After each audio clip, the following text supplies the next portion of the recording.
বিধানসভা নির্বাচনের ফল প্রকাশের পর থেকেই তপ্ত বাংলার রাজনীতি।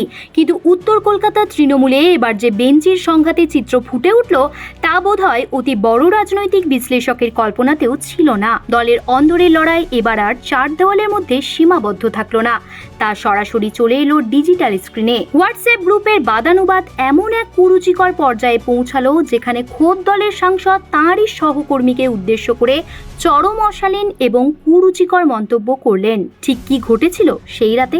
কেন দলের অঘোষিত সম্রাটের বিরুদ্ধে খড়গহস্ত হলেন দীর্ঘদিনের কর্মীরা? ঘটনার কেন্দ্রবিন্দু উত্তর কলকাতা জেলা তৃণমূলের অফিসিয়াল হোয়াটসঅ্যাপ গ্রুপ। সূত্রের খবর, 10 নম্বর ওয়ার্ডের কাউন্সিলর সুব্রত বন্দ্যোপাধ্যায় সরাসরি তোপ দাগলেন উত্তর কলকাতার সাংসদ তথা জেলা সভাপতি সুদীপ বন্দ্যোপাধ্যায়ের বিরুদ্ধে। সুব্রত বাবু পরিষ্কার লেখেন, সুদীপ দা, আপনি উত্তর কলকাতার অঘোষিত সম্রাট। ভোটের পর দলের কর্মীরা যখন ঘর ছাড়া, তখন তাদের ঘরে ফেরানোর বদলে আপনি নিজেই ঘরে ঢুকে বসে আছেন।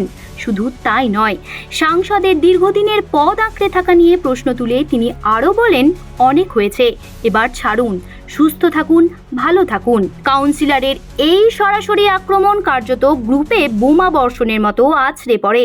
সুব্রত বন্দ্যোপাধ্যায়ের এই মন্তব্যের পর আসরে নামেন সুদীপ ঘনিষ্ঠ কাউন্সিলর সুনন্দা সরকার। তিনি পাল্টা প্রশ্ন করেন শশী পাঁজার ভূমিকা নিয়ে, কিন্তু পরিস্থিতি নিয়ন্ত্রণের বাইরে চলে যায় যখন স্বয়ং সাংসদ সুদীপ বন্দ্যোপাধ্যায় গ্রুপে মুখ খোলেন।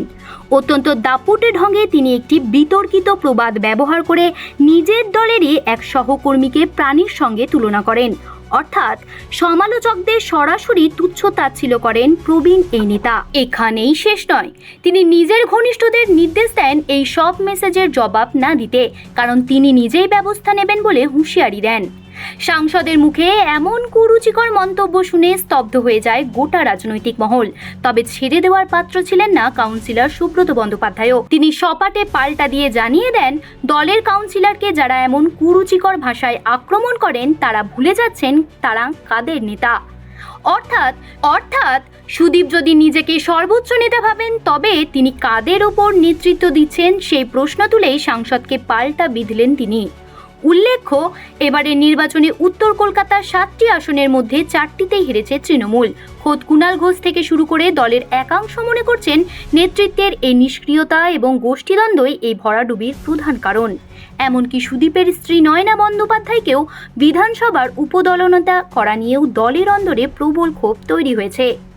অর্থাৎ সব মিলিয়ে বলা যায়, এই নজিরবিহীন সংঘাত আবারও প্রমাণ করে দিল যে উত্তর কলকাতায় তৃণমূলের সংগঠন এখন তাসের ঘরের মতো নড়বড়ে। নিচুতলার কর্মীদের অভিযোগ, বিপদের দিনে বড় বড় নেতাদের ফোনে পাওয়া যায় না, অথচ ক্ষমতার অলিন্দে পদ আঁকড়ে থাকতে তারাই সবার আগে। যেভাবে হোয়াটসঅ্যাপ গ্রুপে একে অপরকে কাদা ছোড়াছুড়ি করা হয়েছে, তা আগামী দিনে ঘাসফুল শিবিরের জন্য বড় সড় অশনি সংকেত বলেই মনে করছেন রাজনৈতিক বিশ্লেষকরা। এখন দেখার, নির্বাচনের এই ভরাডুবির পর মমতা বন্দ্যোপাধ্যায় এই বেসুরো নেতাদের বিরুদ্ধে ঠিক কী কড়া পদক্ষেপ নেন। নজর থাকবে আমাদের।